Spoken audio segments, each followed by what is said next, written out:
Hi, my name's Monette and I'm based in New York, in the United States, and I seem to have had what was a physical breakdown and was eventually diagnosed with small fiber neuropathy.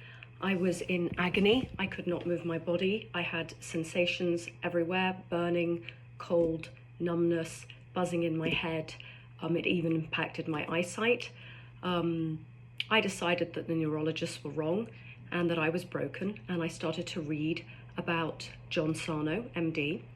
And when I did that, I researched and I discovered the Pain Cure Clinic, Laura and John, and decided, regardless of my condition, that I was going to book and go, which I did, and it was an amazing experience. And in the end, I hiked up the trail with John, and I can only recommend it so highly to everybody. It was the best experience. It was the only time I'd ever really done anything for myself in my whole life. And I hope that this helps you.